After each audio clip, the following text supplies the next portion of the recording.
ভক্তমণ্ডলী ভক্তিমতী মায়েরা, রাধারানী সখীদের কাছে যেমনি কথা বললেন, সখীগণ বলছে, দেখ রাধে, আচ্ছা তুই গোবিন্দের রূপকে অপরূপ বললি কেন, বল দেখি।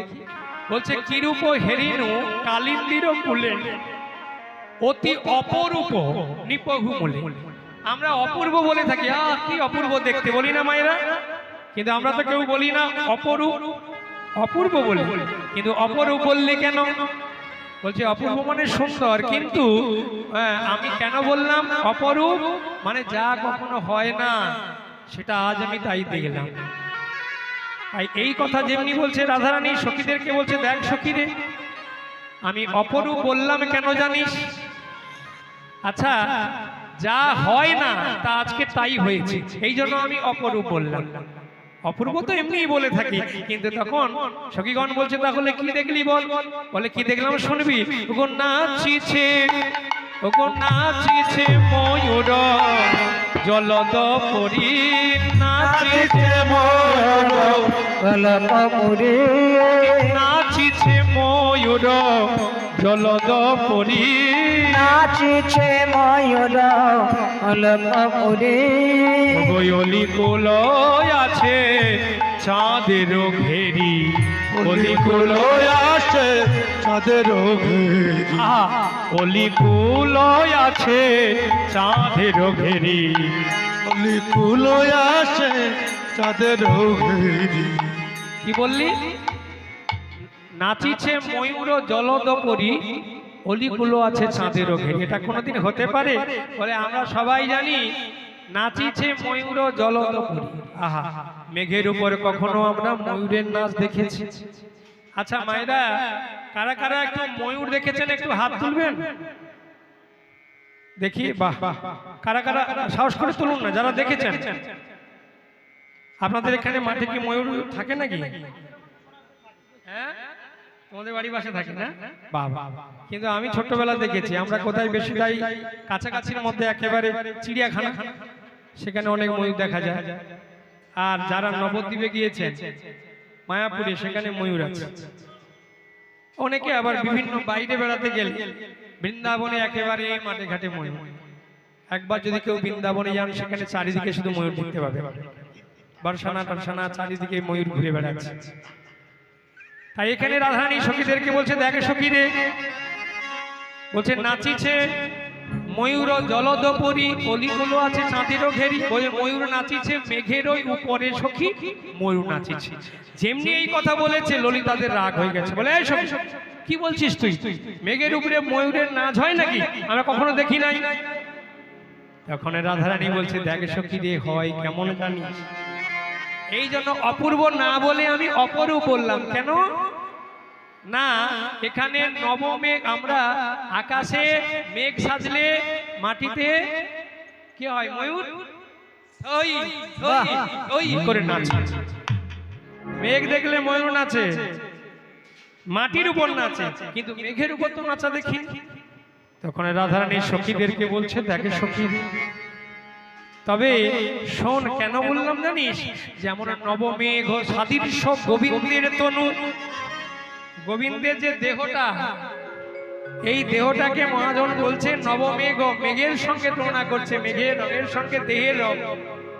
বলছে গোবিন্দের যে এই দেহটা নবমেঘ সাদৃশ্য গোবিন্দ তনু।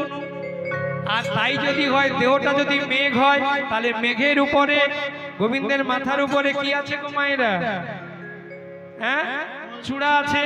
আর সেই যখন চূড়া এমন করে হাওয়ায় দুলছে, মৃদুমন্দ বাতাস বইছে, তখন কি মনে হচ্ছে? মেঘের উপরে ময়ূরের নৃত্য দেখলাম। তাই রাধারানী বলছে, দেখে সখী রে, এই জন্যই আমি বলছি মেঘের উপর ময়ূরের নৃত্য দেখলাম। তবে একটা কি, নাচিছে ময়ূর, নাচছে মেঘের উপরে, ময়ূর নৃত্য করছে। অলিগুলো আছে চাঁদেরও ঘেরি। বলে, অলিগুলো আছে চাঁদেরও ঘেরি, অলিগুলো আছে চাঁদেরও ঘেরি। বলি, চাঁদের মিলন রঙ্গ, চাঁদের মিলন রঙ্গ, চাঁদের মিলন রঙ্গ, চাঁদের মিলন রঙ্গ, প্রস্ফুটিত পদ্ম সঙ্গে চাঁদের মিলন রঙ্গ, প্রস্ফুটিত পদ্ম সঙ্গে চাঁদের মিলন রঙ্গ, প্রস্ফুটিত পদ্ম সঙ্গে যা কখনো দেখি নাই রে, প্রস্ফুটিত পদ্ম সঙ্গে দেখি নাই রে, প্রস্ফুটিত পদ্ম সঙ্গে এমন কোনো দেখি, প্রস্ফুটিত পদ্ম সঙ্গে চাঁদের মিলন রঙ্গ। ওমা এখানে কি বলছে? নাচিছে ময়ূর জলদপরি, অলিগুলো আছে চাঁদের ঘেরে। আজকের অলি মানে ভ্রমর। ভ্রমর কোথায় থাকে? ফুলের চারপাশে থাকে, তাই না মা? আর চাঁদের চারপাশে কি থাকে গো বাবা? চকর। চাঁদের চন্দ্র সুধা গ্রহণ করে। আর অলি মানে ভ্রমর। যেমন সকালবেলা পূর্ব আকাশে কি উদয় হয় মায়েরা? হ্যাঁ, সূর্য। সূর্য যখন উদয় হয় তখন দেখবেন পদ্ম কিন্তু প্রস্ফুটিত হয়। আর চাঁদ যখন উদয় হয় তখন কিন্তু পদ্ম কি হয়? সংকুচিত হয়ে যায়। আর চাঁদ উদয় হলে তখন কোন ফুল ফুটে মায়েরা রাত্রি বেলা দেখেছেন? চাঁদ উদয় হলে শালুক ফুল ফুটে। আবার দেখবেন যখন চাঁদ আস্তে আস্তে ডুবে যায়, সূর্য ওঠে, তখন কিন্তু ওই শালুক ফুল আস্তে আস্তে বুঝে যায়, তখন কিন্তু পদ্ম ফুল আস্তে আস্তে ফুটে ওঠে। এর কারণটা কি সুন্দর দেখুন। যেমন চাঁদের যে স্নিগ্ধ কিরণ পদ্ম ফুল সহ্য করতে পারে, সূর্যের আলো পদ্ম ফুল সহ্য করতে পারে, কিন্তু যখন চাঁদ উদয় হয় তখন আস্তে আস্তে পদ্ম ফুল সংকুচিত হয়, কারণ চাঁদের আলো তার যে স্নিগ্ধ কিরণ সে পদ্ম ফুল সহ্য করতে পারে না, এই জন্য আস্তে আস্তে সংকুচিত হয়ে যায়। আর যখন চাঁদ উদয় হয় তখন শালুক ফুল ফুটে ওঠে। আবার যখন সূর্যের তেজ, সূর্য যখন ওঠে সকালবেলা, তখন দেখবেন শালুক ফুল আস্তে আস্তে বুঝে যায়। কিন্তু আজকের অন্য জিনিস দেখলাম, রাধারানী বলছেন দেখ সখীরে আজকে কি দেখলাম জানিস? অলিগুলো আছে চাঁদেরও ঘেরি। অলি মানে ভ্রমর। যে ভ্রমর ফুলের চারপাশে থাকে সেই ভ্রমর আজকে চাঁদের চারপাশে কেন? আহা কি মর্জন লিখেছেন মায়েরা। যে ভ্রমর ফুলের চারপাশে গুনগুন করে ঘুরে মধুপান করে, সেই ভ্রমর আজকে চাঁদের চারপাশে কেন? বলে কেন জানো? তাই মহাজনগণ বলছে প্রেমময়ী গোবিন্দের এই যে বদন, বদনরূপী চাঁদ, আর চাঁদের চারপাশে যে কুঞ্চিত কেশ রাশি, গোবিন্দের চুলগুলো কেমন গো মা? কুকড়ানো কুকড়ানো হয়ে কুঞ্চিত কেশ রাশি এমন ভাবে হয়েছে ঠিক যেন মনে হয় ওই কালো ভ্রমর গিয়ে চাঁদের চারপাশে ঘিরে বসেছে। আহা, তাই রাধারানী বলছে সখীরে আমি আরো কি দেখলাম জানিস? তাহলে বলি শোন। ও গো বিকজ সরজ মিলিত বিধু, বিপদ সরজ মিলিত বিধু, বিকজ সরজ মিলিত বিধু, বিপদ সরজ মিলিত বিধু, চাঁদের মিলন রঙ্গ, চাঁদের মিলন রঙ্গ, চাঁদের মিলন রঙ্গ, চাঁদের মিলন রঙ্গ, স্ফুটিত পদ্ম সঙ্গে চাঁদের মিলন রঙ্গ, স্ফুটিত পদ্ম বলি যা কখনো দেখি নাই, স্ফুটিত পদ্ম সঙ্গে যা কখনো দেখি নাই, স্ফুটিত তাই গৌর মন্ত্রে হরি বল হরি বল, পদ্ম সঙ্গে চাঁদের মিলন রঙ্গ। ক্ষমা কি বলছে? বিকজ সরজ মিলিত বিধু, মেঘ গরজে অমিয়া মধু। আহা কি সুন্দর পদাবলী দেখো। আচ্ছা মেঘ উঠলে আমাদের প্রাণে ভয় হয়, বাজ পড়ে, তাই না? কিন্তু আজকে বলছে নবমেঘ সাদৃশ্য গোবিন্দের তনু। মেঘ উঠেছে কিন্তু আমরা মেঘ উঠলে বাজ পড়ে, বৃষ্টি হয়, লোকের প্রাণ যায়। কিন্তু আজকের দেখলাম রাধারানী বলছেন নবমেঘ ও সাদৃশ্য গোবিন্দের তনু মেঘ, যার হৃদয় আকাশে একবার উদয় হয়। আহা, যদি একবার কারোর হৃদয় আকাশে ওই গোবিন্দ রূপ একবার যদি হৃদয় আকাশে উদয় হয়, ও মায়েরা তার আর বজ্রপাতের ভয় থাকে না, কারণ গোবিন্দ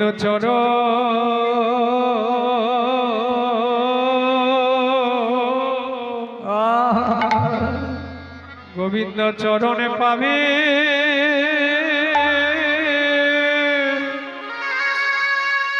বলে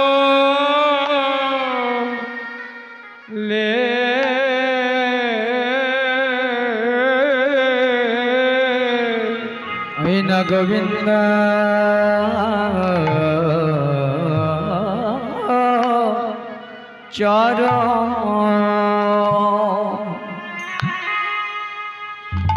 চরণ পাবে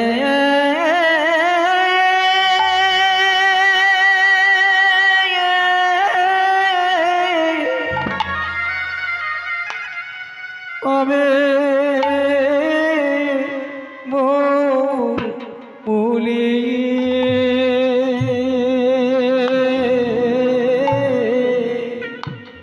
যেন গোবিন্দ ও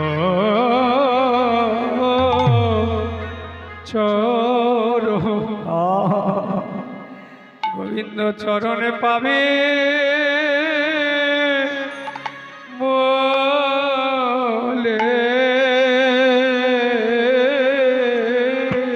যেন গোবিন্দ চরণ বল হরি বল হরি বল। তারা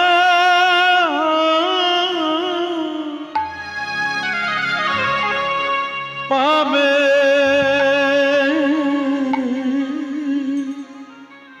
আহা পাবে পাবে বলে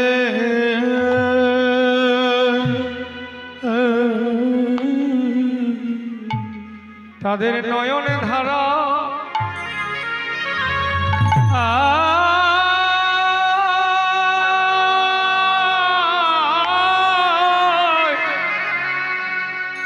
তাদের নয়ন ধারায়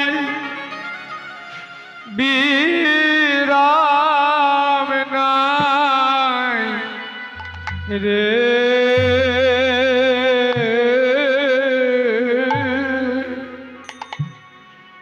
গোবিন্দ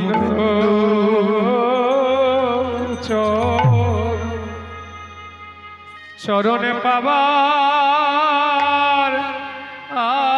আসে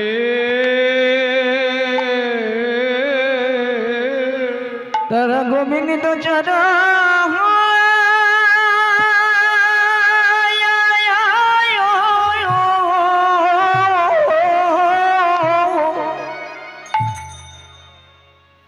তারা গোবিন্দ চরণ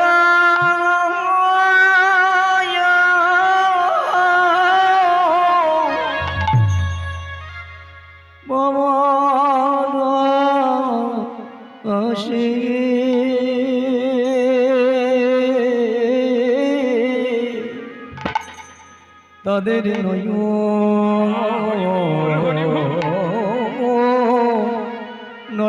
ধারা তাদের বিরা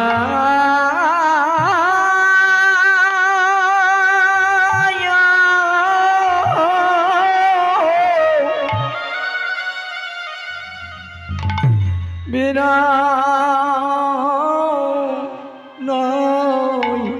নই রে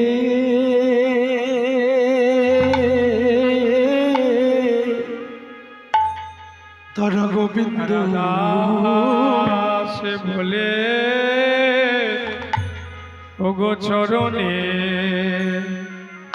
রেখো আমায় না বলি চরণে দেখো আমায় দাস বলে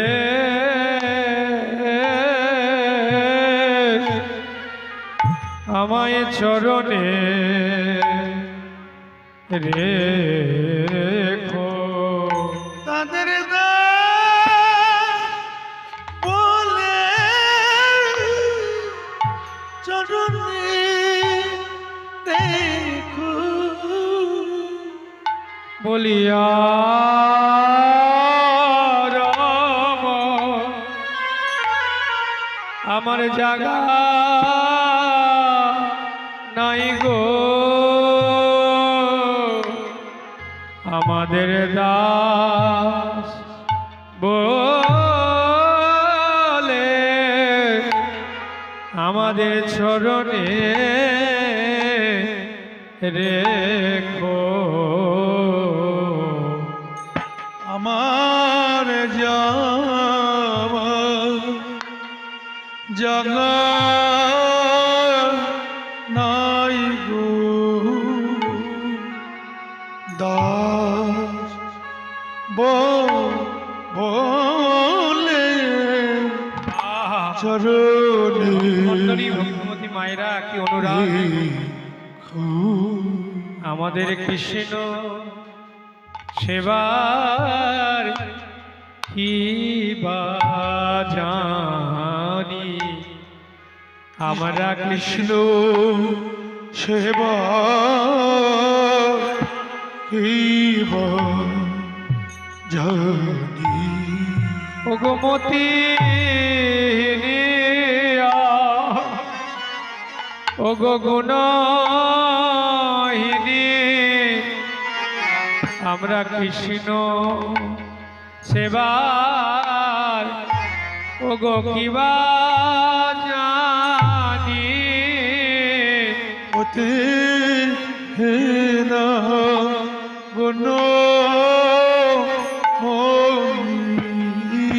আমায় দাস বলে চরণে রেখো। ওই নামটি তিনি আর গুণহীনী গো কৃষ্ণ সেবার কিবা জানি,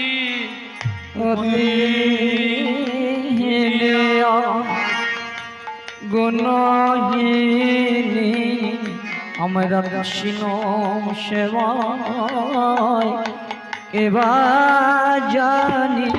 আমায় দাস বলে চরণে রেখো, মতি হিনিয়ার গুণহীনী দাস বলে চরণে রেখো, অতি হিনায়া গুরু হীনা কৃষ্ণ সেবার কিবা জানি, মতি হিনিয়ার গুণহীনী কৃষ্ণ কিবা জানি দিনিয়া গুণ কৃষ্ণ সেবার কিবা জানি, মতি হিনিয়ার গুণহীনী কৃষ্ণ কিবা জানি মতে হেরে আয় গুণহীনী দাস বলে চরণে রেখো, মতি হিনিয়ার গুণহীনী দাস চরণে মতে হেরে আয় গুণহীনী দাস বলে চরণে রেখো, আর আমার জাগা নাই গো, দাস চরণে আর আমার জাগা নাই গেল তিনি আমার গুণহীনি কৃষ্ণ সেবা কিবা জানি। আমার ওগো কৃষ্ণ সেবা কিবা জানি বলিয়ে জন্মে নয় জন্মে জন্মে কৃষ্ণ সেবায় কিবা জানি জন্মে নয় জন্মে জন্মে চরণ ছড়া রেখে দিও জন্মে জন্মে কই না সে বলে চরণে রেখো অতি নাই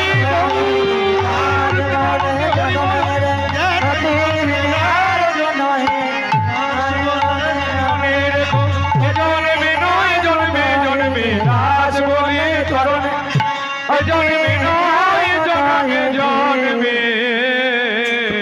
কৃষ্ণ সেবা ওগো কিবা জানি ভক্তমণ্ডলী ভক্তমতী মায়েরা জ্ঞান দাস কহে নিত আনো যে ধনী লীলাসিত প্রমাণ। আহা বলছে আকাশে মেঘ উঠলে আমাদের প্রাণে ভয় হয়, বরিশন হয়, কিন্তু হৃদয় আকাশে যদি একবার উদয় হয় তাহলে সেই ভক্ত মা তার মন প্রাণ গোবিন্দ চরণে সমর্পণ করে, তার হয়ে যায় ভগবান। তাই রাধারানী সখীদেরকে বলছে, দেখ সখী রে, ললিতা বলছে, বিশাখা বলছে, দেখ সখী রে, তুই যখন ওই যমুনায় জল আনতে গিয়েছিলিস তাহলে তোর বধূ যে তুই যে বললি আমি গোবিন্দের চরণ আগে দর্শন করেছি। আচ্ছা মায়েরা, ভক্তরা তো চাইবে গোবিন্দের, আমরা ভগবানের কি ভালোবাসি মা। আপনি যখন গোবিন্দকে নিবেদন করতে যাবেন ভক্ত কোন দিকে তাকিয়ে দেয়? ভগবানকে নিবেদন করতে গেলে বদনের দিকে নয়, চরণের দিকে আহা, গোবিন্দের চরণ। এই জন্য মায়েরা কোনো কোনো বাড়িতে সকালবেলা ঘুম থেকে উঠে চারিদিকে দেখতে হয়। আপনার বাড়িতে যদি কখনো কোনোদিন ভগবান আসে তার চরণের চিহ্নগুলো দেখলেই ভগবানকে চেনা যায়। এছাড়া ভক্তের বাড়িতে ভগবান আসলে সহজে চেনা যায় না। সবকিছু পরিবর্তন করে ভগবান, কিন্তু চরণের তলায় যে চিহ্নগুলো আছে সেই চিহ্নগুলো কখনো পরিবর্তন করে না, করে না, করে না। তাই রাধারানী সখীদেরকে বলছে, দেখ সখীদের, আমি আগে কি দেখলাম জানি? ওগো ওডো নি তো ছর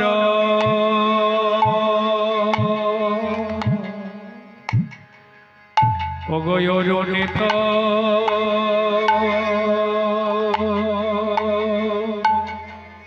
ছর অরুণিত চরণে আহারণিত মনি, তোমনি আহারণিত মনি,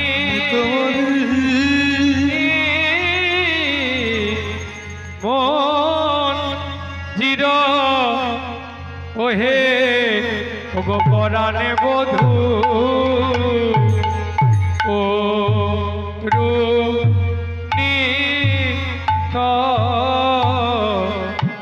চর বলি হাই রে, বলি হায় রে,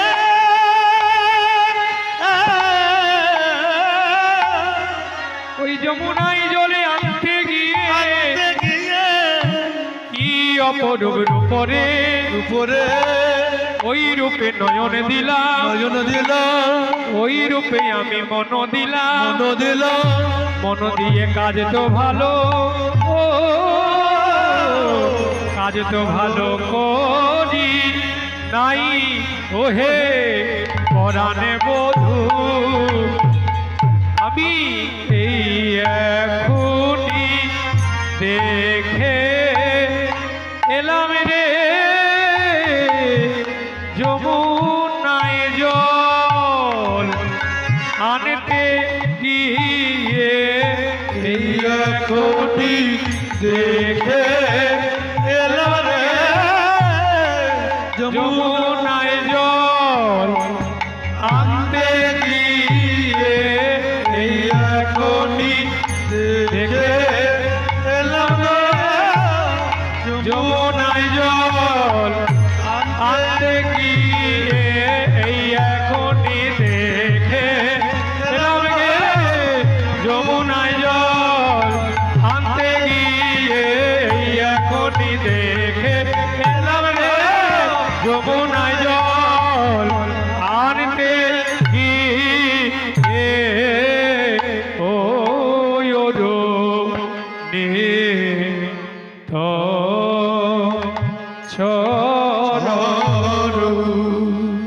অরুণিত চরণে রণিত মণি মন্দির আধো আধো পদ চল নিরসন ভক্তমন্ডলী ভক্তিমতী মায়ের আজকে রাধারানী বলছে আমি কি দেখলাম জানিস অরুণিত চরণ অরুণিত চরণ মানে রাঙা চরণ মানে লাল চরণ অরুণিত মানে লাল গোবিন্দের চরণের তলাটি কেমন গোমা লাল আচ্ছা শুধু চরণের তলাটি কি লাল আর কি কোথাও লাল ছিল না বলে লাল ছিল হাতের তালুটাও গোবিন্দের লাল ছিল তাহলে চরণের তলাটি লাল ছিল আর হাতের তালুটি লাল ছিল কিন্তু জরা ব্যাধ কি করেছিল মা কৃষ্ণকে কি করেছিল তীর মেরে প্রাণ নাশ করেছিল কোথায় মেরেছিল গোবিন্দের হাতের তালুতে না পায়ের তলাতে কোথায় মেরেছিল মায়েরা পায়ের তলাতে মেরেছিল কেন না পাখি ভেবে পায়ের তলাটি লাল হাতের তালুটিও লাল কিন্তু ওই পায়ের তলাটি লাল দেখে পাখি ভেবে ব্যাধ কি করেছিল জরা ব্যাধ হ্যাঁ তীর নিয়ে গোবিন্দের ওই চরণে আঘাত করেছিল দেখেছেন মায়ের তাহলে এখানে গোবিন্দের চরণের তলাটি লাল কেন আর উপরটা নীল কিন্তু নিচের তলাটি হলো লাল বলছে নিচের সরস্বতী উপরে যমুনা পাশেতে গঙ্গা বয় তাহার উপরে দুই তরু শোভে কিবা অপর তাহলে গোবিন্দের চরণের তলাটি লাল যেমন সরস্বতী নদীর জল লাল হয় সরস্বতী নদীর জল লাল আর গঙ্গার জল কেমন হিমালয়ের জল সাদা ঘোলাটে আর যমুনার জল হলো কি গো মায়ের যমুনার জল বৃন্দাবনে নীল ঠিক বলেছেন বৃন্দাবনে যারা যাবেন মায়েরা দেখবেন যমুনার জল নীল যেমন শুধু বৃন্দাবন যেতে হবে না আমাদের এই নবদ্বীপে গেলে হ্যাঁ ওই যমুনার জলের মতো নীল জল মিশে যাচ্ছে গঙ্গার মধ্যে কি সুন্দর ওখানেই দেখা যায় ওই জল এর সঙ্গে মিশছে না আহা কারণ সরস্বতী জল হলো নীল এ লাল সরস্বতীর জল লাল আর যমুনার জল হলো নীল আর হিমালয় থেকে যেটা হচ্ছে সেটা হলো সাদা মানে আমাদের গঙ্গার জল হলো একটু ঘোলাটে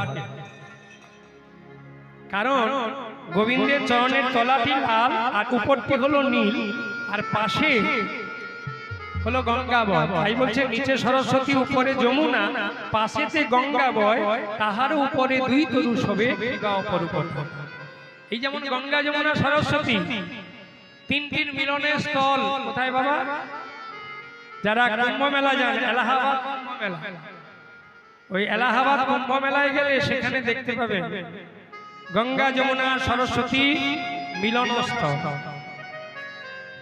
সেখানে গঙ্গা যমুনা সরস্বতী মিলনস্থল এই জন্য সেখানে স্নান করলে মানুষ মুক্তি পায় মায়েরা এই জন্য দেখবেন 12 বছর পর পর যে কুম্ভ মেলা হয় এলাহাবাদে সেখানে মানুষ হাজার হাজার মানুষ ছুটে যায় কেন? পদপিষ্টে লক্ষ লক্ষ মানুষ মারা যায়, তবুও ছুটে যায় কেন? কোটি কোটি মানুষ গিয়ে সেখানে স্নান করে মুক্তি পাওয়ার জন্য। তবে এই জীবের তিনটি স্থান আছে, তিনটি জায়গায় আছে। মানুষ যদি ভক্তি করে তিনটি জায়গায় গায় তাহলে তাদের মুক্তি হয়, স্নান হয়। কেমন করে? না, একটা হলো যোগীদের স্নান, যোগ সাধনার দ্বারা যোগীরা কিন্তু তারা যদি সারা দিনে 24 ঘন্টা 365 দিন অনেক যোগী আছে স্নানই করে না, তারা এক জায়গায় বসে যোগ সাধনা করে, তাহলে তাদেরও দেহটা স্নান হয়ে যায়। কি করে? না, ইড়া পিঙ্গলা সুষমা এই তিনটি নারী আমাদের এই দেহের মধ্যে আছে। এই তিনটি নারীর যোগ স্থল, যেখানে তিনটি নারী যোগ হয়েছে, ওই যোগ সাধনায় যোগী ঋষিরা যোগের দ্বারা এই দেহটাকে স্নান করিয়ে দেয়, অমৃত স্নান করিয়ে দেয়। এই জন্য তাদের আর এই পুকুরে স্নান করতে হয় না, গঙ্গায় না স্নান করলেও চলবে। কিন্তু আমরা পাপিষ্ঠ মানুষ, আমরা ছুটে যাই, চল গঙ্গায় গিয়ে স্নান করে আসি। সারাদিন কি সারা জনম পুকুরে স্নান করলাম, নিজের মনে যখন একটু সংকোচ বোধ হলো তখন ছুটে গেলাম গঙ্গায় স্নান করতে। ছুটে গেলাম কোথায়? গঙ্গাসাগরে গিয়ে পৌষ সংক্রান্তিতে স্নান করতে যাই, জয়দেব মেলায় গেলাম, হ্যাঁ পৌষ সংক্রান্তিতে স্নান করতে যাই, কারণ পবিত্র হয়। তবে যোগীদের স্নান যোগ সাধনায় আর মুক্তি পাওয়ার জন্য এলাহাবাদ কুম্ভ মেলায় মানুষ যায় স্নান করতে। আর একটা স্নান হলো গোবিন্দের চরণ প্রাপ্তি। এই যে যেই জায়গাটিতে মায়েরা এসেছেন, আমি আপনাদের চরণ ধরে বলবো, বাহ, এই যে মায়েরা পবিত্র স্থানে এত সুন্দরভাবে বসে আছেন, এরকম করে যদি এই রূপলীলার পরে রাসলীলা, রাধাকৃষ্ণের যুগল মিলন দর্শন করে এই রাতটুকু কাটিয়ে যেতে পারেন মা, সারা জীবনের 1 বছরের যত পাপ করেছেন সেই পাপ থেকে মুক্তি পেয়ে যাবেন যদি ভক্তি করে যাবেন।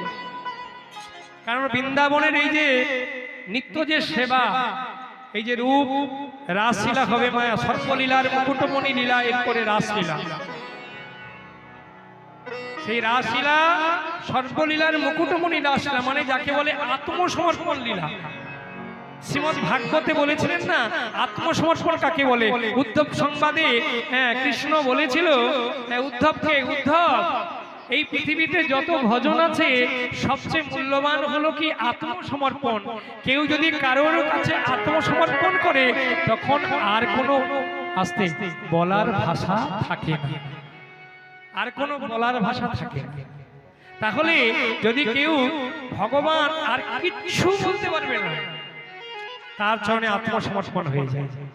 এই জন্য এই রাশিরাতে কেউ কেউ সংসার ছেড়ে, কেউ স্বামী ছেড়ে, কেউ বিষয় সম্পত্তি ছেড়ে, তারা সবকিছু ত্যাগ করে গোবিন্দর চরণে যারা আত্মসমর্পণ করেছিল, এত লাঞ্ছনা পেয়ে ভগবান সেই 100 কোটি গোপীকে নিয়ে, ভালো করে জানবেন, এই যে আজকের আপনারাই মনটা গোবিন্দের চরণে দিয়েছেন, আপনারাই হলেন সাধু, আপনারাই হলেন সৎ।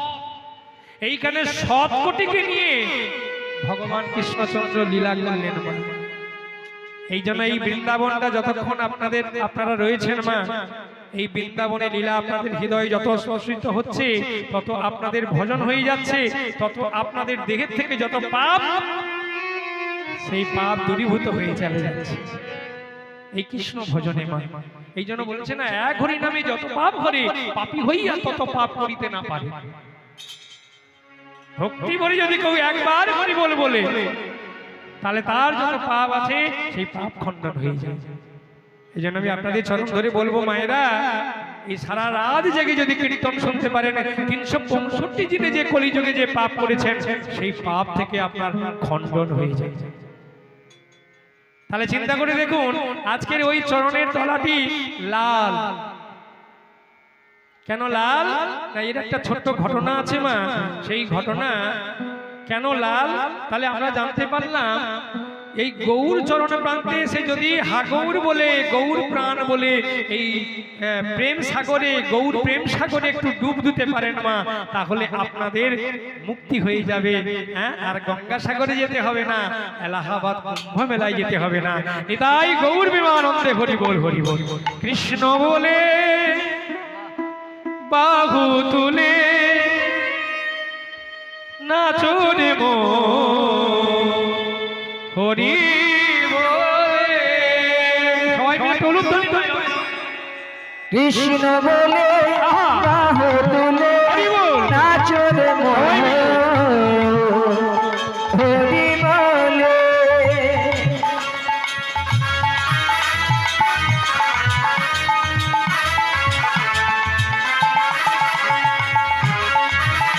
সবাই মিলে হাতে তালি দিন। বাবা, হাতে রেখাগুলো পরিবর্তন হয়ে যাবে। কৃষ্ণ বলে বাবা বাবা বাহু তুলে হরি বল। নাচো রে মন হরি বলে। হরি বল। বাহু তুলে নাচরে মন হরি বলে। ওই নামে নেই কোনো ভাবনা, এ নামে নেই কোনো চিন্তা। এরা মেরে কোনো ভাবে না, এরা মেরে কোনো চিন্তা। ওই নামে নেই কোনো ভাবনা, এ নামে নেই কোনো চিন্তা। এরা মেরে কোনো ভাবে না, এরা মেরে কোনো চিন্তা। বদন ভরে হরি বলে, বদন ভরে হরি বলে, বলো না শ্রীকৃষ্ণের নাম। কৃষ্ণ বলে হরি বল, হরি বল। হলুদ ধরি। নাচর হরি বলে। কৃষ্ণ বলে বাহু তুলে নাচরে মন হরি বলে।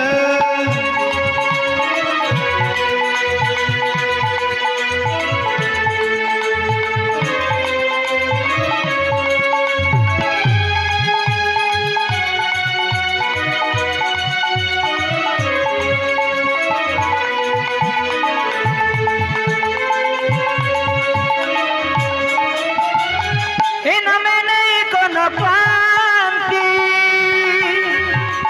এ নামে আছে শুধু শান্তি। এরা মেরে কোনো শান্তি, এরা মেরে শুধু শান্তি। এ নামে নেই কোনো ক্লান্তি, বাবা বাবা হরি এ বল। নামে আছে শুধু শান্তি। এরা মেরে কোনো শান্তি, এরা মেরে শুধু শান্তি। বদন ভরে হরি বলে, বদন করে হরি বলে। বদন ভরে হরি বলে, বদন করে হরি বলে। বলো না শ্রীকৃষ্ণ নাম।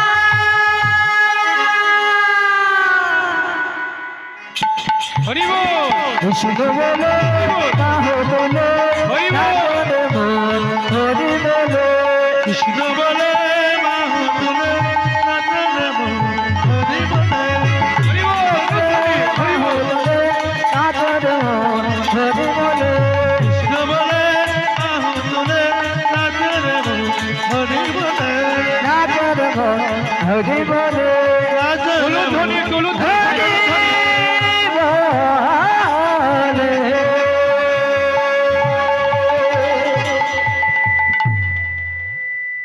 বাহ বাহ, কি আনন্দময়ীরা, প্রেমময়ী শ্রীমতী রাধারানী আজকে কি দর্শন করলেন? গোবিন্দের দুটি রাঙা চরণ। তাহলে ওই লাল চরণ দেখে ব্যাদ কি করেছিলেন? তীর মেরেছিলেন জোড়া ব্যাদ। কেন? তাই একটা ছোট ঘটনা আছে। একদিন দুর্বাসা মুনি তার শিষ্যদেরকে নিয়ে, আস্তে মায়েরা একটু মন দিয়ে শুনবেন, দুর্বাসা মুনি তার হাজার হাজার শিষ্যকে নিয়ে ওমা ওই পথ দিয়ে যাচ্ছিলেন স্নান করতে, হঠাৎ কৃষ্ণের সঙ্গে দেখা হয়েছে। তা দুর্বাসা মুনির ইচ্ছে যে স্নান করে আমরা বড় ক্ষুধার্ত, কিন্তু স্নান করে তো কিছু খেতে হবে। তা আজকে কৃষ্ণের সঙ্গে যখন দেখা হয়ে গেল, দুর্বাসা মুনি বলছে, কৃষ্ণ আমরা এই ভক্তকে নিয়ে স্নান করতে গঙ্গায় যাচ্ছি, তবে এই স্নান করে এক্ষুনি ফিরে আসবো, আমরা বড় ক্ষুধার্ত, তুমি কিছু রন্ধন করো, কিছু রান্না করো, আজকে তোমার বাড়িতে খাওয়া দাওয়া করো। যখন দুর্বাসা মুনি যেচে বলেছে, গোবিন্দ তখন বলছে, প্রভু আপনি মুনি কি সেবা করবেন না? অল্প সময়ের মধ্যে একটা জিনিস রন্ধন করা যায়, সেটা কি মায়েরা? পরমান্ন, মানে যাকে পায়েস বলে। তা তাই হবে, যদি শুধু পরমান্ন রন্ধন করা যায় তাতেও সেবা করা যায়। এখন পরমান্ন সত্যভামা নাগ্রজিতি ভদ্রাং কালিন্দী রুক্মিণীকে ডাকছে, গোবিন্দ আমার সত্যভামা এখনই শীঘ্রে পায়েস বসাও। দুর্বাসা মুনি তার হাজার হাজার শিষ্যকে নিয়ে স্নান করতে গিয়েছে, এক্ষুনি ফিরে আসবে, তাদের সেবা দিতে হবে। ওমা রন্ধন করছেন পায়েস, একে একে পায়েস রান্না সমাপ্ত, আর হাজার হাজার ভক্তকে নিয়ে স্নান করবে দুর্বাসা মুনি কৃষ্ণের বাড়িতে এসে হাজির হলেন। কৃষ্ণ আমরা বড় ক্ষুধার্ত, তাড়াতাড়ি যা রান্না করেছো দাও, আমাদের খেতে দাও। আমরা এই বলে সকলে বসে পড়েছে সমান হয়ে চারিদিকে। চারিদিকে যখন ঘিরে বসেছে, তখন কৃষ্ণ কি করলেন, মা পায়েসের এক ডাব করে পায়েস প্রত্যেকে দিতে লাগলো। একটা জিনিস জানবেন মা, পায়েস রন্ধনের পরে হঠাৎ কিন্তু সহজে ঠান্ডা হয় না। এই জন্য মায়েরা ঠান্ডা করার জন্য কি করেন, নিচে একটা জলের পাত্র তার মধ্যে বসিয়ে রাখেন, আস্তে আস্তে নিচে ঠান্ডা লাগতে লাগতে আস্তে আস্তে ঠান্ডা হয়ে যায়।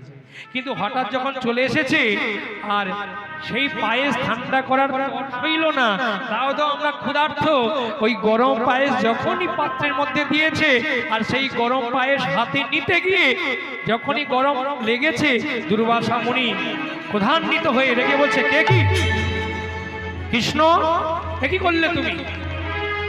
আমরা সবাই ক্ষুধার্ত বলে তুমি আমাদের অমন করে গরম পায়েস দিয়েছো খেতে, এই গরম পায়েস খাওয়া যায়?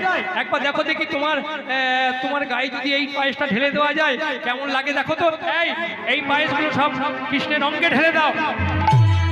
কৃষ্ণের অঙ্গে ওই পায়েসগুলো ঢেলে দিল মা।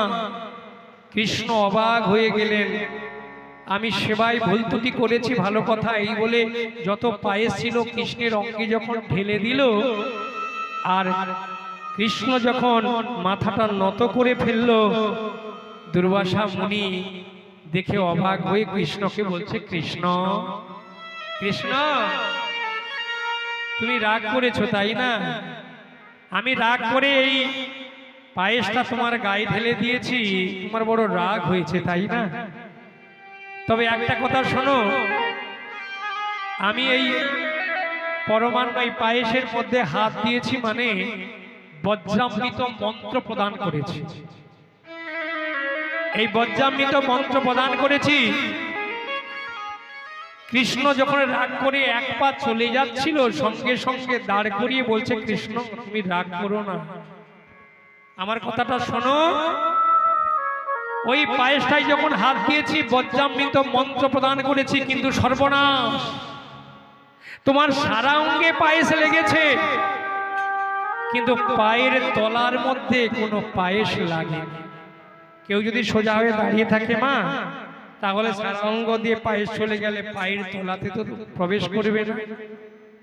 তখনই মাথায় হাত দিয়ে দুর্বাসা মুনি বসে বলছে, কৃষ্ণ আমি কি করলাম? তোমার সারা অঙ্গে পায়েস লেগেছে, যেখানে যেখানে পায়েস লেগেছে সেটা বজ্রের মতো কঠিন হয়ে গেছে, শক্ত হয়ে গেছে, কেউ তোমাকে যে কোনো প্রকারে আঘাত করে মারতে পারবে না। কিন্তু ওই পায়েসটা তোমার পায়ের তলায় যখন লাগলো না, কখনো কোনোদিন তোমার ওই পায়ের তলাটা দুর্বল থেকে গেল, কখনো কেউ যদি ওই দুর্বল জায়গাটা আঘাত করে, তাহলে আমরা কেউ আর তোমাকে বাঁচাতে পারবো না, পারবো না, পারবো না। তুমি রাগ করো না কৃষ্ণ। ভক্তমণ্ডলী, ভক্তিমতী মায়েরা, এই জন্য গোবিন্দের হাতের তলাটা লাল থাকতে পারে, কিন্তু বজ্রামৃত মন্ত্রে কঠিন হয়ে গেছে। কিন্তু পায়ের তলাটায় পায়েস লাগলো না বলে ওই পায়ের তলাটা দুর্বল ছিল। আর যখন গাছের ডালে বসে কৃষ্ণ পা দোলাচ্ছিল মা, আর দূর থেকে জোড়া ব্যাধ পাখি ভেবে তীর মেরেছিল মা, আর সেই তীর গিয়ে কৃষ্ণের চরণে লাগার সঙ্গে সঙ্গে মাটিতে পড়ে ছটফট ছটফট করতে করতে কৃষ্ণের প্রাণ চলে গিয়েছিল। ভগবান শিক্ষা দিলেন জগৎবাসীকে, এই জগতে কেউ বাঁচার জন্য আসেনি। ভগবান তিনি পূর্ণ ব্রহ্ম ভগবান, পূর্ণ চৈতন্য ভগবান, পূর্ণ শক্তি ভগবান। অনাকারং মুখ্যং শূন্য, শূন্য মধ্যে নিরঞ্জন, নিরঞ্জন মধ্যে জ্যোতি, জ্যোতি হলো সব ভগবান। যে ভগবানকে চোখে দেখা যায় না, যে ভগবানকে আমরা চোখে দেখতে পাই না, তাহলে আজকের সেই ভগবান আমরা অবিশ্বাস করি বলে ভগবান নরশিশুর ভাব নিয়ে প্রেমময়ী বৃন্দাবনে তিনি যুগে যুগে জগৎকে শেখানোর জন্য তিনি নররূপ ধারণ করে তিনি আসেন, কিন্তু জগৎকে শিখিয়ে দেয় যে ভগবানকেও চলে যেতে হয়। তাহলে কারণ সে ভগবানের শক্তি থেকে ভগবান নরশিশু হয়ে এসেছিল বলে তাকে চলে যেতে হয়। এই জগতের প্রত্যেকটি মানুষ এই পৃথিবীতে আসে, কিন্তু যার সময় হয়ে যায় সবাইকে চলে যেতে হয়।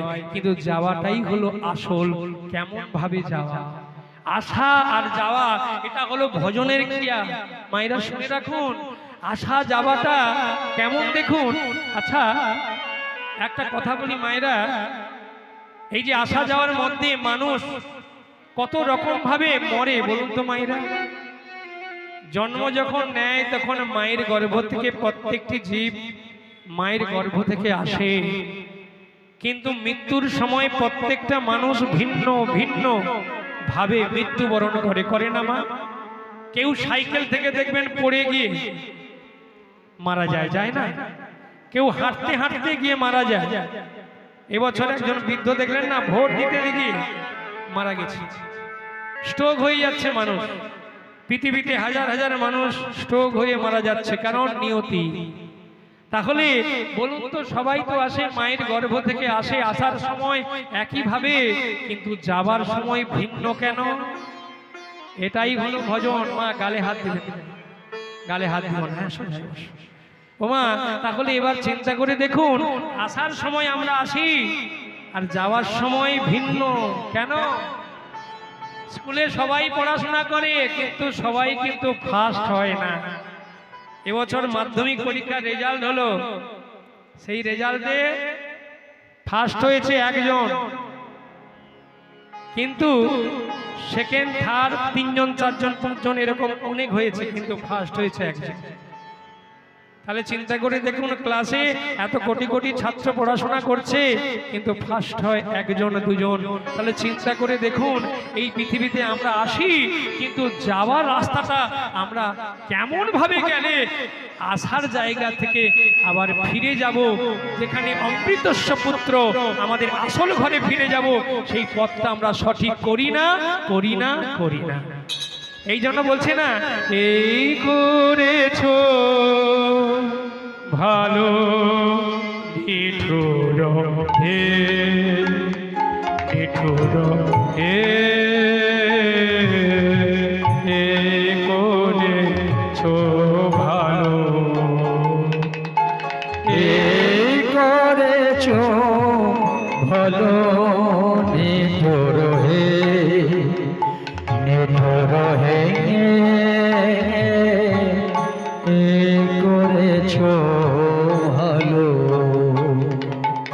এই করেছো ভালো নিঠুর হে, নিঠুর হে, এই করেছো ভালো,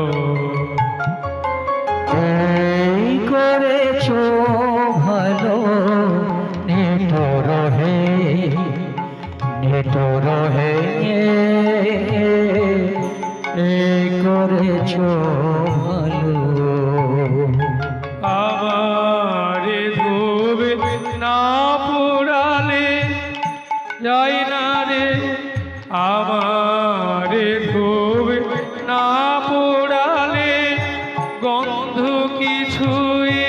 নাহি ঢালে আমার দীপ না জ্বালালে দেয় না কিছুই আলো এই করেছো ভালো নিটোর হে নিটোর হে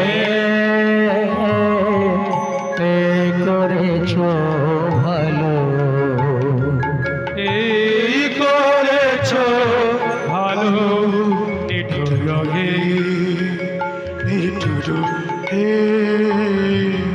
এই করেছো ভালো যখন থাকি অচেতনে বিচিত্র আমার যখন থাকি অচেতনে বিচিত্র আমার হাতে নেই পরশ তবু সেই পুরো অন্ধকারে মহিলারে চোখে তোমায় দেখি না যে অন্ধকারে মহিলারে চোখে তোমায় দেখি না যে করে যে কোনো গুণ করে গড়ে যে কোনো আমার ঘরে আমার যতই কালো এই করেছো ভালো নিটোর হে নিটোর হে এই করেছো ভালো ভক্তমণ্ডলী ভক্তমতী মায়েরা আমরা বাজার থেকে 1 বোঝা ধূপ কিনে বাড়িতে রেখে দিয়েছি কিন্তু সেই ধূপ সময় মতো জ্বালাতে পারি না সেই ধূপ যদি সময় মতো না জ্বালাই তাহলে ভগবানের কাছে সে গন্ধ দেবে কি করে মা এই মনুষ্য দেহটা পেলাম সংসার পেলাম এই ভাবে এলাম কিন্তু আমাদের জানতে হবে এই মনুষ্য জন্ম কেন এলাম কোথা থেকে এলাম কি করণীয় কাজ এটা আগে যদি না জানতে পারি তাহলে এই নরকে এসে আর আমরা আমাদের আসল ঘরে যেতে পারবো না এই জন্য শ্রীমদ্ ভাগবত গীতায় প্রথমেই বলেছেন আগে তুমি নিজেকে নিজে চেনো তারপরে জগৎকে চিনতে যাবে নিজেকে যদি আমরা না চিনি আমরা লোকের গন্ধ পেয়ে বেড়াই বলি না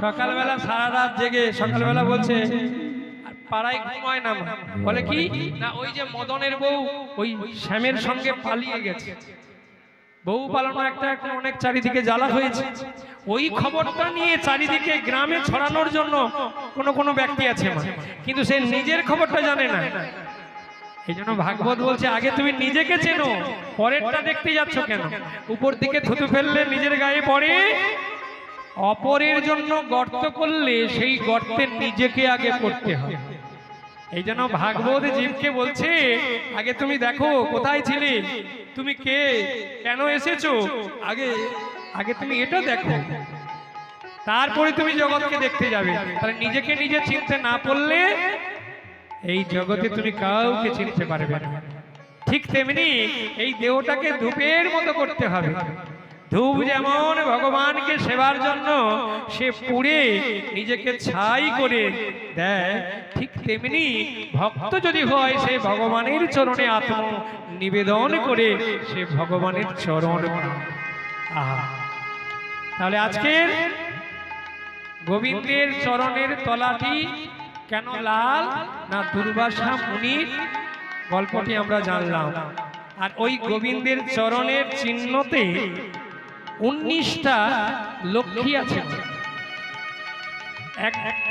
দক্ষিণ চরণে 11 আর 9 এই যে 8টি আর 11 মানে 19টি লক্ষ্মী গোবিন্দের চরণের তলাতে বসে আছে তারা কত ভাগ্যবান দেখুন মায়েরা ভাগ্যবান ছাড়া গোবিন্দের চরণ পায় এই জন্য লক্ষ্য করবেন মা কীর্তন শুনবেন যেমন সকালবেলা লক্ষ্য করবেন যারা প্রকৃত ভগবানকে ভালোবাসেন নিয়ম মতো সন্ধ্যা দেন সংসারটাকে পবিত্র করে রাখেন কারণ সন্ধ্যা দিলে সেই মহাকাল এই মায়ার সংসারে প্রবেশ করে না, সেই মহাকাল চলে যায়, সেই সংসার ভগবানের সংসার হয়, পবিত্র হয়, লক্ষ্মী বিরাজ করে। এই জন্য মায়েরা সব সময় লক্ষ্য করবেন যে এই সংসারটা যেন তা যদি সেই সংসার থেকে ভালোবাসতে পারেন, তার চরণে সমর্পণ করতে পারেন, তাহলে দেখবেন আপনার কাছে ভগবান ভক্তের ডাকে আসবেই আসবে। যদি কখনো আসে দেখবেন গোবিন্দকে এমনি চিনতে পারবেন না, গোবিন্দের চরণের চিহ্নগুলো দেখলে চিনা যাবে। কেমন না 19টা চিহ্ন কি কি না, ডান চরণে আছে 8টি চিহ্ন, চন্দ্রার্ধ, কলস, ত্রিকোণ, ধনুশ্রী, খোম, গোষ্পদম, পুষ্টিকম, শঙ্খ। এই হচ্ছে 8টা চিহ্ন গোবিন্দের চরণে। আর বাম চরণে আছে কোণাষ্টকম, শক্তিকম, চক্রম, ছত্রম, জপ, অঙ্কুশ, ধ্বজা, পদ্ম, ঊর্ধ্বরেখা, জম্বুফল। এই যে 19 জন লক্ষ্মী গোবিন্দের শ্রী চরণে বিরাজ করছেন। এই জন্য রাধারানী বলছে, দেখ সখী রে, কদম্ব গাছে যখন আমার গোবিন্দ হেলান দিয়ে এই জগতের যারা দাঁড়িয়ে থাকে, আমার গোবিন্দ তো সোজা হয়ে কখনো দাঁড়ায় না, কারণ তার রসের ভারে ত্রিভঙ্গ ভঙ্গি মোঠাঙ্গে একটা চরণ উপর একটা চরণ দিয়ে কদম্ব গাছে হেলান দিয়ে ত্রিভঙ্গ ভঙ্গি মোঠামে দাঁড়িয়ে থাকে। আর তখনই গোবিন্দের এই চরণের চিহ্নগুলো স্পষ্ট বোঝা যায়। সখীগণ বলছে, দেখ রাধে কি দেখেছিস তাহলে আমাদের একটু বল। বলে কি দেখলাম জানি, ওই অরুণিত চরণে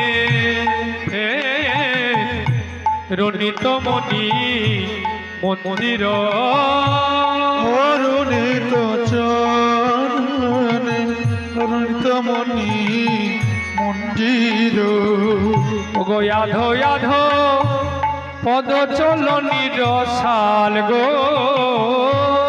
আধো আধো পদ চলনির সারে গো, আধো আধো পদ চলো নিরসাল,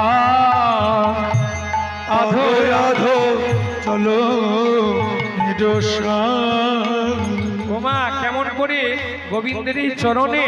তাহলে প্রথম চিহ্নটি কি, চন্দ্রার্ধ মানে অর্ধেকটা চাঁদের চিহ্ন, মানে চাঁদ হলো 16 কলা পূর্ণ চাঁদ। এই 16 কলার হাফ করলে কত হয় কি গো মায়েরা, 16 হাফ করলে 8, মানে 8 কলা চাঁদ। এই জন্য বলেছি গোবিন্দ যখন জন্ম নিয়েছিল, হ্যাঁ ভাদ্র মাসে কৃষ্ণা জন্মাষ্টমী, ওমা ওই যে কৃষ্ণ এসেছেন জেনে গোবিন্দকে দেখবার জন্য চাঁদ কি করেছিল, 16 কলা চাঁদের 8 কলা চাঁদ এসে গোবিন্দের চরণ প্রান্তে এসেছে। গোবিন্দের চরণ পাওয়ার জন্য বাসনা করেছিল, গোবিন্দকে বলেছিল, হে গোবিন্দ আমি তোমার চরণ ছাড়ার কিচ্ছু চাই না, ওই চরণে আমায় স্থান দাও। এই বলে অর্ধেকটা চাঁদ, চাঁদের চিহ্ন গোবিন্দের চরণে পাশে থেকে গেল। এই বলছে চন্দ্রার্ধ। এরপরে কলস মানে কলসির চিহ্ন। দেখুন মায়েরা, কিছু ভালো কাজ না করলে নাম হয় না। ভগবানকে পেতে গেলে কিছু কষ্ট করতে হয়, তো এরা কষ্ট করেছে বলে গোবিন্দের চরণ পেয়েছে। কেমন কলসি, কোন কলসি না অমৃত কলস। যে কলসিটা ইন্দ্র দিয়েছিল কাকে, গরুকে। গরুর কি করেছিল, সাধনা করে ওই অমৃত কলসি কি করেছিল, অমৃত কলসি এনে বৃন্দাবনে কদম্ব গাছে রেখেছিল। মায়েরা জানেন তো, আস্তে বাবা আস্তে, যেমন কদম্ব গাছটা এখনো জীবিত। কোথায় বলুন তো মায়েরা, কদম্ব গাছ কারা দেখেছেন একটু হাত তুলবেন। কদম্ব গাছ, বাহ, 2-1 জন মায়েরা দেখেছেন। কারণ কদম্ব গাছটি কোথায় না বৃন্দাবনে। বৃন্দাবনে ওই কদম্ব গাছের উপর কৃষ্ণ লাফ দিয়ে উঠেছে, যেখানে অমৃত ভাণ্ড কলসি রেখেছিল ওই কদম্ব বৃক্ষের তলায় রেখে ডালের মধ্যে রেখে একটু বিশ্রাম করেছিল। সেই জন্য আর ওই যেখানে রেখেছিল কলসি, যেখানে অমর হয়ে গেছে ওই কলসি, যেখানে চিহ্নটা, ওর উপরে কৃষ্ণ যখন লাফ দিয়ে উঠেছিল তখন ওই কলসি চিন্তা করেছিল গোবিন্দের চরণ যখন পেয়েছি আমি আর ছাড়বো না। এই জন্য ওই গোবিন্দের চরণটা আটকে রেখেছিল। গোবিন্দকে বলেছিল, হে গোবিন্দ, তুমি আমায় মেরে ফেলো, যা কিছু করো, তোমার চরণে স্থান দাও। ওই যে অমৃত কলসিটা গোবিন্দের চরণে চিহ্ন রূপে প্রকাশ করল। ও মা, তাহলে চন্দ্রার্ধ কলস ত্রিকোণ, ত্রিভুজ, ত্রিভুজের চিহ্ন ওই গোবিন্দের চরণে। কারণ সত্যগুণ, রজগুণ, তমগুণ। আপনি যদি কখনো গোবিন্দকে, গৌরসুন্দরকে মন প্রাণ দিয়ে ভালোবাসেন, তাহলে এরা আপনার কখনো ক্ষতি করবে না, কখনো আপনার ক্ষতি করবে না। এই জন্য এই তিনটি গুণের অধিকারী হয়ে গোবিন্দের চরণে বসে আছেন, ভক্তদেরকে সাহায্য করবার জন্য গোবিন্দের চরণে। তাহলে চন্দ্রার্ধ কলস ত্রিকোণ ধনুশ্রী, একটা ধনুকের চিহ্ন। ওমা, ওই ধনুকের চিহ্নটা, যে ধনুকের চিহ্নটা কোথা থেকে এলো না, ওই কাম দেবতা মদন যেদিন কৃষ্ণ ওই যে রাসলীলাতে বাণ মেরেছিল, 5টা বাণ, মদন, মাদন, শোষণ, স্তম্ভন, মোহ, এই 5টা বাণ যখন নিক্ষেপ করেছিল তখন ওই 5টা বাণ তো কামনার বাণ। ওই 5টা বাণ হলো কামনার বাণ, কারণ ওই 5টা বাণ মারতে কৃষ্ণের অঙ্গে বিঁধল না। কেন অঙ্গে বিঁধল না? না, কৃষ্ণ যখন রাসলীলা করেছিল তখন তার বয়স ছিল মাত্র 8 বছর। দেখুন মায়েরা, ভগবান 8 বছর বয়সে তিনি রাসলীলা করেছিলেন। তাহলে ওই কামমান, তার মধ্যে তো কোনো কামনা বাসনা ছিল না। তিনি 7 কোটি গোপীকে নিয়ে তিনি লীলা করলেন, যার কামনা বাসনা নেই। ওই 5টা বাণ গিয়ে ভেঙে চুরমার হয়ে কৃষ্ণের চরণে ওমা পড়ে গেল, আর অঙ্গে বিঁধল না। যখনই চরণে পড়ে গেল তখন কৃষ্ণ ওই ধনুকের উপর কি করেছিল? নৃত্য করেছিল। তাতে ওই ধনুক চিন্তা করলো, হে গোবিন্দ, আমি বড় অপরাধ করেছি, তোমার চরণে স্থান দাও। এই বলে ধনুক চিহ্নটি গোবিন্দের চরণে থেকে যায়। তাহলে চন্দ্রার্ধ কলস ত্রিকোণ ধনুশ্রী একটা গোল, একেবারে গোল চিহ্ন, মানে একেবারে শূন্য বলে না, এই গোল। কারণ এই সারা পৃথিবীটা হলো গোল।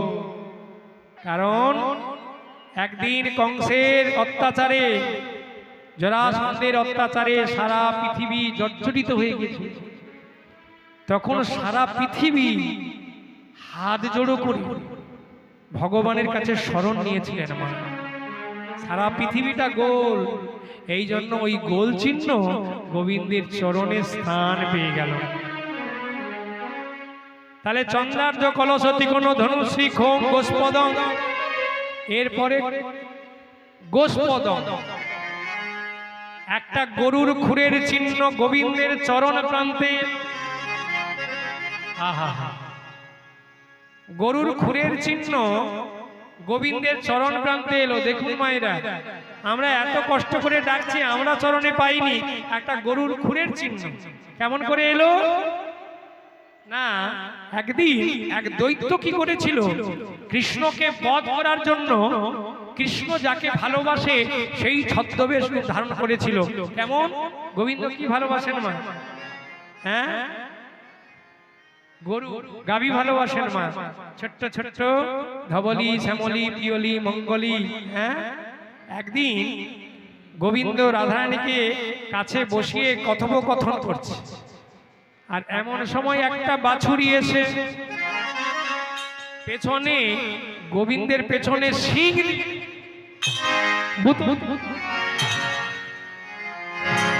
ও মা, যখনই শিং দিয়ে পেছনে গুঁতো দিচ্ছে, কৃষ্ণ মনে মনে ভাবছে বাবা আশ্চর্য তো, কখনো কেউ আমাকে অমন করে আমার পেছনে গুঁতো দেয়নি, কিন্তু কে আমার পিছনে অমন করে গুঁতো দিচ্ছে? হ্যাঁ, পেছন থেকে যখন ফিরে দেখলেন না একটা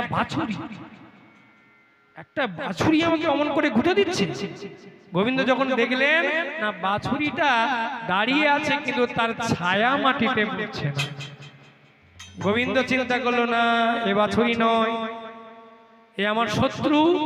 গোবিন্দ যখন জানতে পারলেন যে হ্যাঁ এক অসুর আমাকে দংশন করবার জন্য, মারবার জন্য ছদ্মবেশে এসেছে, সঙ্গে সঙ্গে গোবিন্দ আমার বাছুরিটার পা ধরে ঘোরাতে ঘোরাতে ঘোরাতে বন বন করে ঘোরাতে ঘোরাতে আছাড় দিয়ে ফেলে দিয়েছে।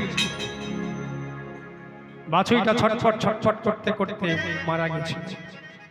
সেই বাছুরিটার উপরে নৃত্য করেছিল, সেই বাছুরিটার চরণের খুর গোবিন্দের চরণে চিহ্ন রূপে হাত ধরে করে আমি ভুল করেছি, আমি অপরাধ করেছি, আর কখনো করব না, দয়া করে চরণে স্থান দাও।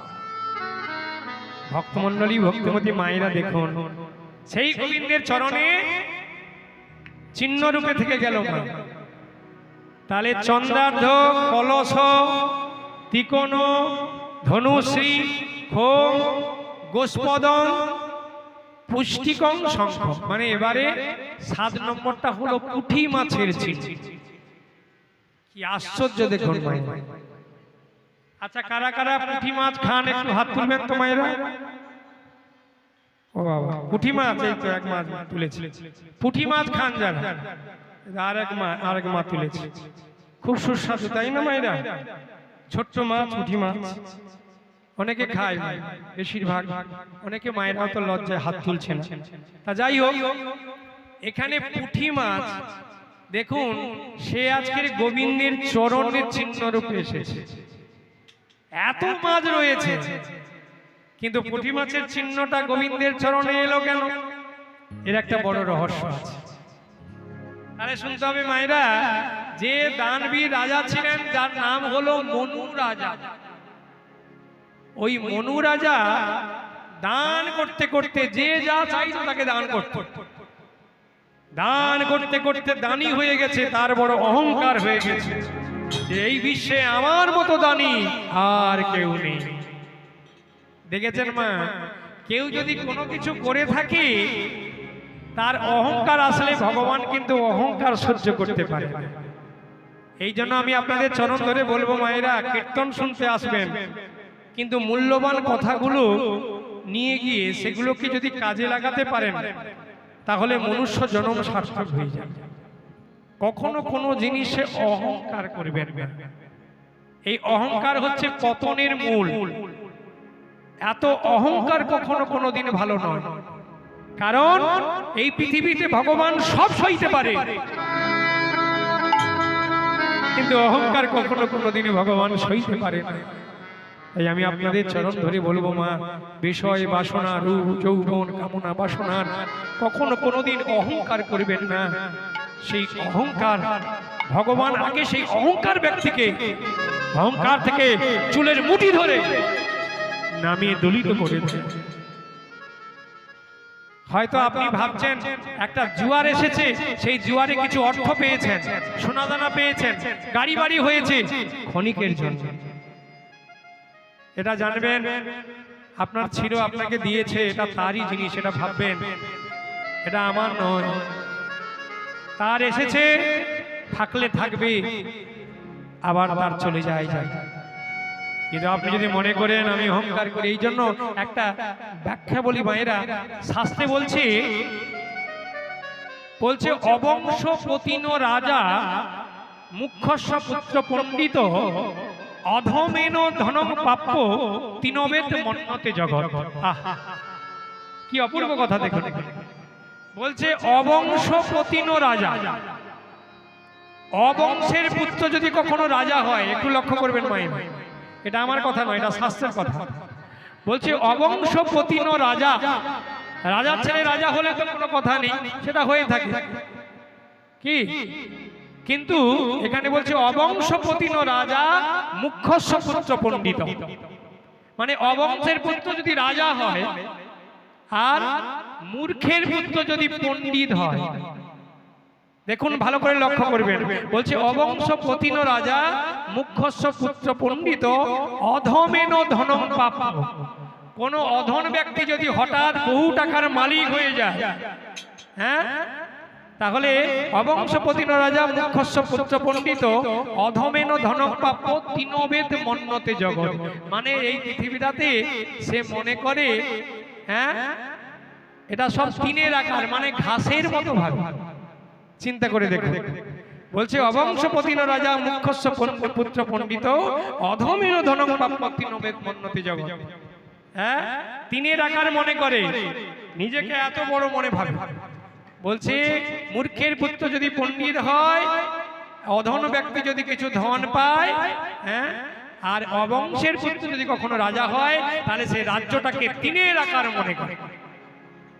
এই জন্য কখনো তাহলে কখনো অহংকার করবেন না মায়েরা। এই হচ্ছে আমাদের অহংকারের পতন মূল। এই জন্য আজকের গোবিন্দের রাঙা চরণে তাহলে 19 জন লক্ষ্মীর মধ্যে মনু রাজা কি করলেন, তার অহংকার দিনে দিনে বাড়তে লাগলো। ভগবান মনে ভাবলেন, মনু তোমার অহংকার হয়েছে, অহংকার শূন্য করব। এই বলে ওমা কি করলেন মনু রাজা, যখন তর্পণ করতে গেলেন গঙ্গায়, এবার সেই তর্পণ করতে করতে একটা ছোট্ট পুঁটি মাছ ওই মনু রাজার হস্তে এসেছে। আর ছটফট করে বলছে, মনু রাজা তুমি বড় দানি, তুমি দেখো না আমি ভয়ে তোমার আশ্রয় নিয়েছি, এই বড় বড় মাছ আমাকে খেয়ে নিতে চাইছে, আমাকে মারতে চাইছে, তুমি আমাকে বাঁচাও, একটা আশ্রয় দাও, তুমি তো দানি। তখন মনে মনে ভাবলেন মনু রাজা, এই পুঁটি মাছ তোর আর কতটুকু জায়গা লাগবে, আমার এই কাঁধে যে গামছাটা আছে না, এর মধ্যে তাই অনেক বেশি বড় হয়ে যাবে। একটু গামছার মধ্যে জল নিয়ে পুঁটি মাছটা যেমনি ছেড়ে দিয়েছে, ওমা গামছার মতো বড় হয়ে গেছে পুঁটি মাছটা। বলছে মনু রাজা এতে তো হচ্ছে না, তুমি এত দানি, এর চেয়ে একটু বড় জায়গা দাও না। একটা জলাশয় ছেড়ে দিলে, জলাশয় বড় হয়ে গেল। ওখান থেকে নিয়ে গিয়ে আবার নদীতে ছেড়ে দিলেন, নদীর মতো বড় হয়ে গেল। বলে এতেও আমার হচ্ছে না, এর চেয়ে একটু বড় জায়গা দাও না। সমুদ্রের মধ্যে ফেলে দিল। যখন সমুদ্রের মতো বিশাল বড় হয়ে গেল পুঁটি মাছটা, মনু রাজা এতক্ষণে চিন্তা করলো যে না, এ সামান্য একটা পুঁটি মাছ নয়, পুঁটি মাছ যদি হতো তাহলে এত বড় হতে পারতো না, কিন্তু কারণটা কি আমাকে জানতে হবে। এই বলে মনু রাজা যখন ধ্যান করলেন, তখন স্বয়ং ভগবান বললেন, শোনো মনু রাজা তুমি বড় বুদ্ধিমান, কেন আমি পুঁটি মাছ হয়েছি তুমি জানবার জন্য আমার কাছে এত অনুনয় বিনয় করছো। দয়াময়, পৃথিবীতে এত কিছু থাকতে থাকতে তুমি পুঁটি মাছ রূপে আমায় দেখা দিলে কেন? বলে শোনো, আজকে আমি কেন পুঁটি মাছ রূপে এলাম জানো? পুঁটি মাছ রূপে তোমাকে দেখালাম যে সামান্য একটা পুঁটি মাছ এত বড় হতে পারে। তাহলে তুমি বলো, এরপরে যেদিন এই পৃথিবীটা প্রলয় হয়ে যাবে, চারিদিকে শুধু জল মগ্ন হয়ে যাবে, তাহলে সেদিন একটা বীজ রোপণ করবে কে? বীজটা থাকবে কোথায়? এই জন্য সেই দিন আমি শিঙি মাছ রূপে আসবো, আর তুমি আমাকে না চিনতে পারলে এই জন্য আমি পুঁটি মাছ রূপে আজ তোমাকে দেখালাম। যেদিন শিঙি মাছ রূপে আসবো, আর সেদিন বাসুনি নাগকে দড়ি করে তুমি কি করবে? একটা জাহাজ ভেসে আসবে, ওই জাহাজে থাকবে ভর্তি বীজ। তুমি জাহাজটা অন্য উদ্দেশ্যে চলে না যেতে পারে, বাসুনি নাগকে দড়ি করে শিঙি মাছের ওই কাঁটা দিয়ে নোঙর বানিয়ে ওই জাহাজ থেকে আটকে বেঁধে শক্ত করে রাখবে। মনু রাজা অবাক হয়ে গেলেন, সেদিন আমি শিঙি মাছ রূপে আসবো। এই জন্য ভক্তমণ্ডলী, ভক্তিমতী মায়েরা আজকের পুঁটি মাছ রূপে এলেন গোবিন্দের চরণে। তাহলে এরপরে হলো চন্দার্ধ কলস ত্রিকোণ ধনুশ্রী খং গোস্পদং পুষ্টিকং শঙ্খ, একটা শাকের চিহ্ন গোবিন্দের চরণে এলো। যে শঙ্খটা পঞ্চজন্যেয় শঙ্খ, যে শঙ্খটা যুদ্ধের সময় লেগেছিল, বেজেছিল ওই পঞ্চজন্য শঙ্খ। হ্যাঁ, ঋষিরা যজ্ঞ করত, আর সেই যজ্ঞকে পাঙ্গ করে দিয়ে ভেঙে দিয়ে এক ওই দৈত্য কি করত, ওই শঙ্খের মধ্যে লুকিয়ে পড়ত। যখন ওই ঋষিরা হাত জোড়ে করে ভগবানের কাছে স্মরণ করেছিল, ভগবান এসে ওই অসুরকে বধ করেছিল মা। আর সেই শঙ্খটা আরতির কালে ভক্তের মুখে বেজে উঠেছে পঞ্চজন্য শঙ্খ। তাই আছে সেই শঙ্খের চিহ্ন গোবিন্দের চরণ প্রান্তে এলো মা। তাহলে এইভাবে 8টি চিহ্ন, এরপরে 11টি চিহ্ন আছে। কোণাষ্টকম মানে অষ্টকোণ, শক্তিকং, চক্রং, ছত্রং, জপ, অঙ্কুশ, ধ্বজা, পদ্ম, ঊর্ধ্বরেখা, জম্বুফল। এই গোবিন্দের এই 11টি চিহ্ন আর 8টি চিহ্ন, 19টি চিহ্ন গোবিন্দের চরণ প্রান্তে রয়েছে মা। তাই রাধারানী বলছে, দেখে সখী রে, এবার আমি কি দেখলাম জানি, আমি কি দেখলাম তাহলে বলি শোন। পরিণত চরণে রাঙা চরণ, এরপরে একটু উপরে গেলে রণিতমণি মানে গোবিন্দের চরণে, রণিতমণি মানে নুপুর। একটু উপরে কি গো মা, রণিতমণি মঞ্জির, নুপুর ঝনঝন ঝনঝন করে বাড়ছে। ওই নুপুর কে ছিল জানো? ওই নুপুর একজন গুরু আর শিষ্য, দুজনে মিলে গোবিন্দের চরণে নুপুর হলো। কারণ ওই কর্ণমণি আর বিশ্বাবসু, কর্ণমণি ছিল শিষ্য, বিশ্বাবসু ছিল গুরুদেব। গুরু সেবা করতে করতে অনিয়া হয়েছিল। এর ঘটনাটা অনেক সময় লেগে যাবে মায়েরা, কারণ ওই সময় হয়ে গেছে। এখন রাসের জল উঠে যাবে 1:10 মধ্যে মায়েরা। 1টা বেজে গেছে ওরে বাবা, কারণ রাসলীলার সময় প্রায় হয়ে গেছে।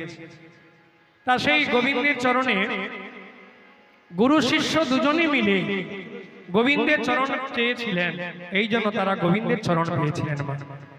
আজকে তারপরে ওগো কাঞ্চন বঞ্চন বসন মনোহর অলিকুল ললিত বন মাল রে, আহা মরি রে অলিকুল ললিত বন মাল রে। এরপরে কুঞ্জর করহ করহি কর বন্দন মলয়জ চন্দন বলয় বিরাজ। গোবিন্দের এই হাত দুটো হাতির সুরের মতো লাগছে দেখে, এই বলে গোবিন্দ আমার। তাই রাধারানী বলছে, দেখ সখী রে। তারপরে গলায় গোবিন্দের মালা দর্শন করলো একে একে। এইবারে গোরচনা তিলক চূড়ে মণি চন্দ্রক, গোরচনা তিলক চূড়ে মণি চন্দ্রক, বিরল রমণী মন মধুকর মা, বিরল রমণী মন মধুকর মা। গোবিন্দ দাস চিতে নীতি নীতি বিহরই, গোবিন্দ দাস চিতে নীতি নীতি বিহরই, ইহ নব নগর নগর কান, ইহ নব নগর নগর কান। এমন সুন্দর পদাবলী গোবিন্দ আমার লিখেছিলেন মা, গোবিন্দ দাস পদাবলী। তাই আজকে এইভাবে প্রেমময়ী শ্রীমতী রাধারানী সখীদেরকে রূপের কথা বলতে বলতে কইতেছিল বাঁশি, আর এদিকে বৃন্দাবনের ওই বাঁশি রূপের কথা বলতে বলতে সখীগণকে চারিদিকে নিয়ে একত্রিত হয়েছেন। বৃন্দাবনে যখন বাঁশি বেজেছে আর কি থাকতে পারে? যখনই সখী সনে বিনোদিনী কৃষ্ণ আলাপন করতে করতে যখন বাঁশি বেজে উঠেছে, রাসলীলায় যাবে বলে, তাই সখীগণ সবাই মিলে বলছে, দেখ আয় রাধে, আয় সুন্দর করে তোকে সাজিয়ে দে, কারণ অভিসারে যেতে হবে। ললিতা উল্লাস পানি সুবর্ণের চিরুনি আনি, মনসাদে আচরিল চুল। এক এক করে সখী এক এক ভাবে প্রেমময়ী শ্রীমতী রাধারানীকে তারা সুন্দরভাবে সাজাইয়ে দিলেন। অভিসারে যাবে গো, অভিসারে যাবে গো, অভিসারে যাবে গো, আমার অভিসারে যাবে গো, রাধা রানী আমার অভিসারে যাবে গো, রাধা রানী হরি হরি হরি হরি বলো, অভিসারে যাবে গো, গৌর বন্দে হরি, অভিসারে যাবে গো, হরি বল হরি বল হরি বল হরি বল হরি বল হরি বল হরি বল হরি বল। আপনারা সবাই একটু বসুন, কারণ রাসলীলা সাধন করুন। সর্বলীলার মুকুটমণি লীলা রাসলীলা। সবাই মিলে বলুন, দুটি বাহু তুলে প্রেম শিখো শ্রী রাধে কৃষ্ণ বলি বনিতাই চৈতন্য অদ্বৈত শ্রী শ্রী রাধা রানী কি, রাধা রানী কি, রাধা রানী কি।